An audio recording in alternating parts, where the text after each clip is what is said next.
However you look at the Gigabit programme, what we're doing here is a massive undertaking. We're undertaking something that only a handful of jurisdictions in the world have attempted. And we're learning as we go. We haven't got everything right, but we're learning as we go. What are the key things that we've learned? Planning was a big part. The planning information that we had wasn't great. So we've invested heavily in new systems, in new processes, in new techniques to get the planning right. Don't forget that we're running, and I didn't appreciate this when I started the programme, but we're running a continuous piece of fibre from the exchanges into every single property in the island. That means that there's no kit in between it. I shine a light down one end of the fibre, I see the light at the other. 52,000 premises we're going into, 34,000 broadband customers. That's no insignificant undertaking, it's massive. And we're going into every property. This isn't a fibre to the curb or a VDSL solution. We're taking the fibre into every property. The connection rates. There were a number of reoccurring issues that meant we couldn't complete some installs first time. And we know we've got stories of people who've had multiple visits. We're fixing those. We're learning from that, and we're fixing it as we go. Issues as well, such as the ducting has collapsed or no power in the customer's premise. And as such, we've learned the amount of time it takes to do each one. And how much work we need to do beforehand to make sure each one is as often as possible right first time. We have increased our right first time install success significantly in the last 18 months. Network development and resourcing as well. We knew that our structure wasn't right in terms of the engineering teams and the installers that we had.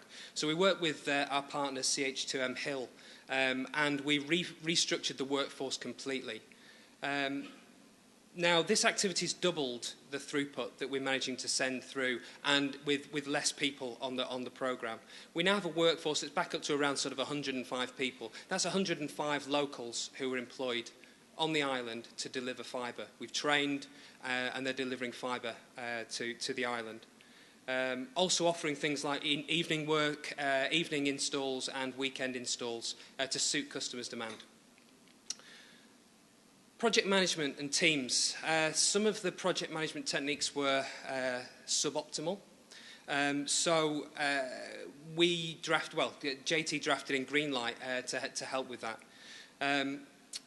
We undertook a review and produced a set of recommendations, and the execution of those recommendations has brought this programme back on track. In addition, we have had internal resource seconded specifically to the programme. Some of the brightest minds in JT seconded full-time to the programme. And as the progress progresses, one thing we've learnt for sure is that nothing is a failure, everything is a learning. We haven't done everything right first time, we know that, but we've learned lots, and we're applying that learning to everything that we're doing. The programme will continue to share these learnings with you and the rest of the world as we go. So what are the benefits to Jersey? I mean, some of these are sort of self-evident, but one of the reasons I grabbed the opportunity to become the programme manager of this programme is the opportunity to benefit Jersey.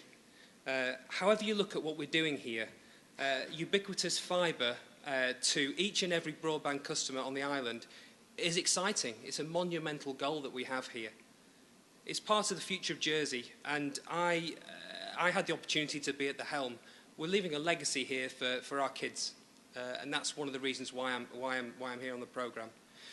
We visited BT Cornwall, and we expect to see them soon in terms of looking at how we're doing this. BT are attempting to do fibre, as some of you may know.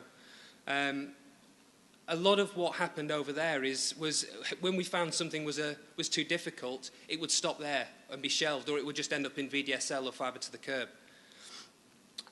We also won Operator of the Year back in February at the Fibre to the Home Awards in recognition of our European peers.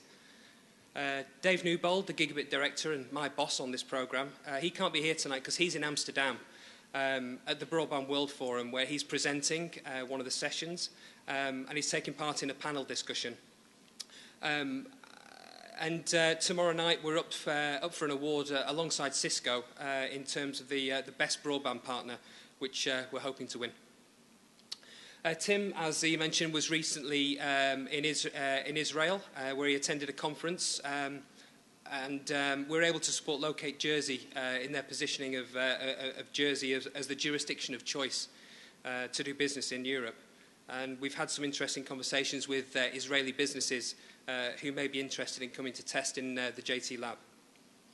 The outside world is really interested in what we're doing here. The eyes of the world are on us.